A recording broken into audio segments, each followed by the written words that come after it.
About a year ago, we were down in the Cape to test drive Volkswagen's new Polo, and we came away with the impression that it is a very serious car. Now we're back in the so-called fairest Cape, battling gale force winds. In the Polo that Volkswagen hopes will deliver serious performance. This is Polo GTI.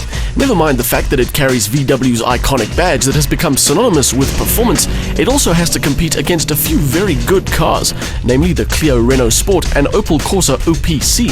All three pocket rockets go about their business in different ways, but the Polo features the newest approach to power generation.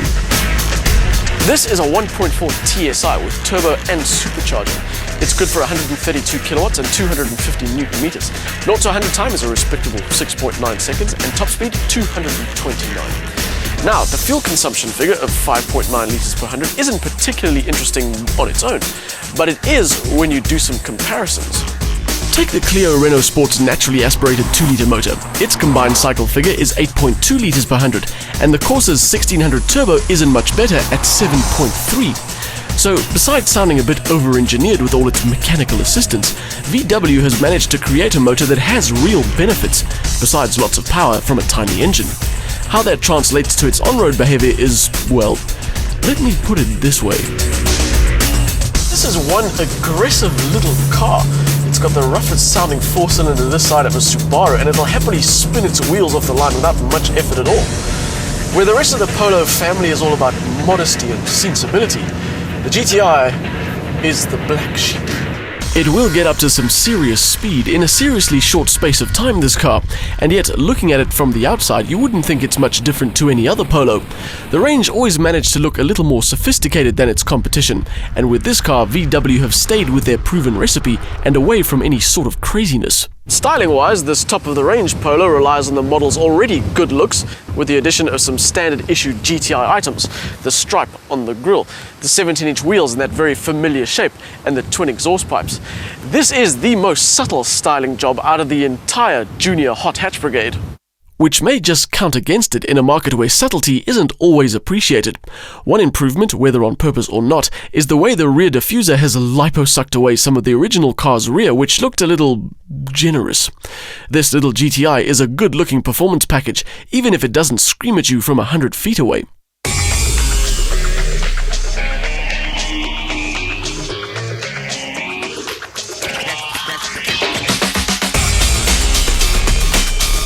The inside is a different story though. As soon as you step into the Polo GTI, you get the impression that this little car is not messing around with its flat-bottom steering wheel and its aluminium pedals and its heated bucket seats with Alcantara inserts, and a general finish that is a cut above your common or garden variety Polo. It's a very neatly packaged setup with comfortable space and a decent spec list for the R259,000 price. Rear space is good enough, although with the power you have up front, anyone in the back will be too busy holding onto their bits to be concerned with how much legroom they have. Boot space is good enough for a few bags, or at least an amp and a pair of 12-inch subs. So far, Junior GTI seems to be stacking up, despite my initial misgivings. When I read the GTI spec sheet and I saw that it packed a 7-speed DSG, I was a little bit concerned because the first Polo I drove had a Tiptronic gearbox. That was, well, it was horrible. But this all works really well. It's got a great set of cogs to get the best out of the engine. And even on the highway at cruising speed in 7th gear, it'll still respond when you put your foot down. VW are particularly proud of the fact that this car features a diff lock, sort of. The XDS transverse differential lock is an electronic system that uses individual braking to prevent front wheel slip. So it's more like a pseudo diff lock, and I'm not surprised it's not as good as the real mechanical deal.